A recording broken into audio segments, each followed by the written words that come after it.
प्रभुराम के मंदिर में श्रद्धालुओं के चढ़ावे की चोरी का मामला क्या राजनीतिक रोटियां सेकने के काम आने लगा है? लेकिन सवाल सिर्फ चोरी का नहीं, बल्कि करोड़ों श्रद्धालुओं की आस्था और जवाबदेही का भी है। आखिर सदन में ऐसा क्या हुआ कि दोनों सदनों की कार्रवाई बार बार रोकनी पड़ी? क्या है पूरा मामला, जानेंगे इस रिपोर्ट में। नमस्कार, आप देख रहे हैं आपका अपना न्यूज चैनल सत्य सर्वोच्च न्यूज और मैं हूं सोम।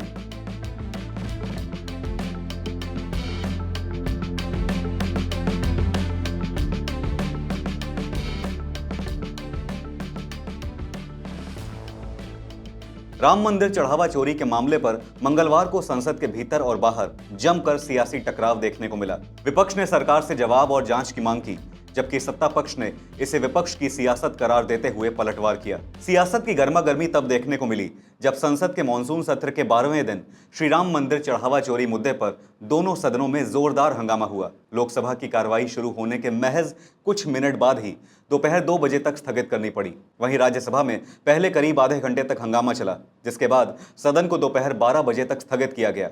दोबारा कार्रवाई शुरू होने के लगभग 20 मिनट बाद फिर हंगामे के बीच सदन को 2 बजे तक स्थगित करना पड़ा। राज्यसभा में नेता प्रतिपक्ष मल्लिकार्जुन खड़गे ने श्री राम मंदिर में श्रद्धालुओं के चढ़ावे की चोरी का मुद्दा उठाया। उन्होंने कहा कि श्री राम जन्मभूमि तीर्थ क्षेत्र ट्रस्ट का गठन केंद्र सरकार ने किया था और ट्रस्ट को 70 एकड़ से अधिक भूमि भी सौंपी गई थी। उन्होंने सरकार से सवाल किया कि जब मामला करोड़ों लोगों की आस्था से जुड़ा है तो प्रवर्तन निदेशालय यानी ईडी, केंद्रीय जांच ब्यूरो यानी सीबीआई और अन्य केंद्रीय एजेंसियां कथित आरोपों की जांच क्यों नहीं कर रही हैं? उन्होंने सरकार से सदन में स्पष्ट जवाब देने की मांग की। मल्लिकार्जुन खड़गे का कहना था कि यह सिर्फ राजनीतिक नहीं, बल्कि करोड़ों श्रद्धालुओं की भावनाओं से जुड़ा विषय है और आरोपों की निष्पक्ष जांच होनी चाहिए। इस पर संसदीय कार्य मंत्री किरण रिजिजू ने विपक्ष पर तीखा हमला बोलते हुए कहा कि कांग्रेस और समाजवादी पार्टी इस मुद्दे को बार बार संसद और संसद के बाहर उठाकर राजनीतिक माहौल बनाने की कोशिश कर रही हैं। उन्होंने आरोप लगाया कि यही दल वर्षों तक भगवान राम और राम मंदिर निर्माण का विरोध करते रहे।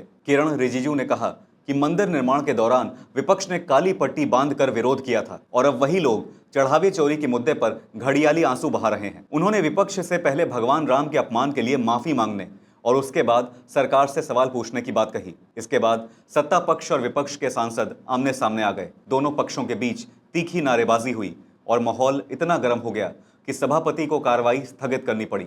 संसद परिसर के बाहर भी इस मुद्दे पर विपक्षी सांसदों ने प्रदर्शन किया और सरकार से कथित आरोपों की निष्पक्ष जांच कराने की मांग दोहराई। गौरतलब है कि इस पूरे विवाद के बीच संसद का विधायी कामकाज भी प्रभावित हुआ और लगातार हो रहा है। मौजूदा मॉनसून सत्र में कुल 8 विधेयक सूचीबद्ध हैं। इनमें वंदे मातरम विधेयक और पब्लिक एग्जामिनेशन संशोधन विधेयक, जिसे पेपर लीक से जुड़े कानून के रूप में देखा जा रहा है, दोनों सदनों से पारित हो चुके हैं। इसके अलावा सुप्रीम कोर्ट जजों की संख्या संशोधन विधेयक लोकसभा से और एमएसएमई विकास संशोधन विधेयक राज्यसभा से मंजूरी पा चुका है। वहीं जन्म मृत्यु पंजीकरण संशोधन विधेयक, आयकर संशोधन विधेयक, विदेशी अंशदान FCRA संशोधन विधेयक और विकसित भारत शिक्षा अधिष्ठान विधेयक सहित 4 महत्वपूर्ण विधेयकों पर संसद की मंजूरी अभी बाकी है। अब देखना होगा कि राम मंदिर चढ़ावा चोरी के मामले पर सरकार सदन में क्या विस्तृत जवाब देती है।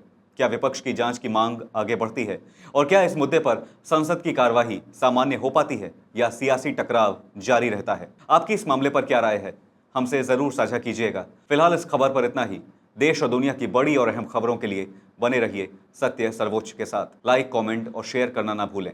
अपना ख्याल रखें। धन्यवाद। जय हिंद।